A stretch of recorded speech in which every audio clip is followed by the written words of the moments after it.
Dobrý den, jmenuji se Luboš Kulhánek a rozhodnul jsem se natočit tohleto video po zhlédnutí všech videí pana Zelenky na YouTube, který totálně ponižuje, ztrapňuje a nechutně znechucuje homosexuály. Díky tomu vznikají pak pohledy na nás, takový, jaký jsou od normálních lidí, že jsme terčem posměchu, jsme terčem nenávisti a jsme lidi, kterýma normální lidi opovrhávají. Měli bychom být bráni sobě rovnými s ostatníma a nejenom díky kokotovi, který natočí nějaký video, že potřebujeme teplou abecedu, být bráni jako nějaký odpadek.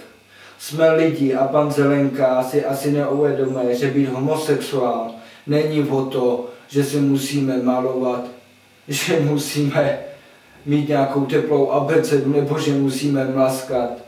Podle mýho názoru mlaskají jenom zlatokopky a asi tou zlatokopkou je i pan Zelenka. Možná se teďka do něj navážu, ale to je asi určený taky cílem tohohle videa, navázat se do něj a rozebrat ho pořádně, protože já bych přítelem pana Zelenky, já bych s ním nevyšel vůbec ven na ulici, protože bych se musel propadnout hanbou. Vůbec nechápu, jak mu může ty videa natáčet a chodit s ním, protože si myslím, že asi to bude taky nějaký děcko, ten jeho přítel.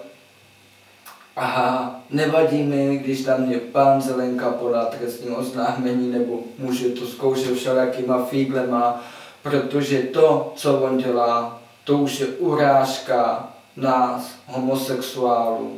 A myslím si, že za to se dá žalovat taky, takže může to zkusit a můžeme rozpoutat válku, já se ho nebojím. A jestli si myslí, že si hraje na princezničku, která je z Prahy, tak ať si z Prahy je, co na tom. Ale aby strapňoval homosexuály a ty lidi pak byli házený do jednoho pytle jenom skrz jednoho debila, který natočí takový nechutný videa. Já se na to už nedokážu koukat. Koukejte si na to vy, na ty jeho videa, i když je fakt, že tam má víc palců dolů než nahoru, má tam samou kritiku jenom. A jenom asi si ho oblíbili ty holky, který asi by od něj chtěli, když už to řeknu slušně, teda ne slušně, když to řeknu prostě, tak by od něj chtěli oprcát asi a kterým nedochází asi, že je teplej. A jestli si pan Zelenka myslí, že homosexualita je móda, tak to móda není. Ona, homosexualita spočívá v tom, že se nám líbí opačný. Už jsem to zase zkazil, to je to, jak jsem z toho nasranej. Homosexualita je v tom, že prostě chlapovi se líbí chlap, ženský ženská. Homosexualita má široký a větší význam toho, než to, co předvádí pan Zelenka. Není to, že musíme být pár bílý, že se musíme malovat tak nějaký slabky, to vůbec tak není. I když je fakt, sem tam si nějaký homosexuál na sebe ten make-up dá, to neříkám, že ne, jo? Ale tohleto, aby předváděl to, co předváděl pan Zelenka na tom, jak se maloval, jak se líčil, tak to nemá s líčením vůbec nic společného. A ještě vylíz takhle ven, já ho na ulici potkat, tak bych ho rozkopal, a to, že jsem taky homosexuál. Ale nesnáším lidi, kteří si hrajou na něco, co nejsou.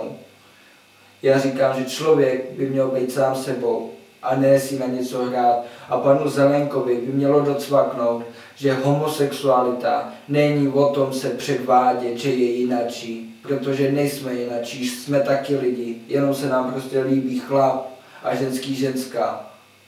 Holt spíme s chlapama, holky s holkama, tak to je, tak to udělala matka příroda. Vy si třeba teďka říkáte, že melu píčoviny, ale já si myslím, že oproti videím pana Zelenky právě melu vážně a normálně, rozumně, protože homosexualita je o tom, že dva chlapy spolu dokážou žít, dokážou sladit svoje životy a dokážou se tolerovat. Ale tady potom, co předvádí pan Zelenka, ať už to je starší chlapy, homosexuální, co jsou na mladý, tak se kouknou na jeho video a udělají si automaticky názor, že mladí homosexuální kluci jsou vykroucený, že si hrajou na šlapky, že si hrajou na princezničky a že musí asi spát na růžovém povlečení a na vším možným, že prostě musí mít autíčka Nobl a takovýhle, co se snaží asi dokázat pan Zelinka, ale to není pravda. Normálnímu, zdravému homosexuálovi stačí čistá, věrná láska. Věrnost, upřímnost, tolerance. A hlavní je to mít někoho po boku, kdo vás bude chápat. Ale to, co předvádí pan Zelenka, to už zachází hodně daleko. A svoje videa budu točit tak dlouho, dokud pan Zelenka s těma svýma trapnýma, nechutnýma videama nepřestane.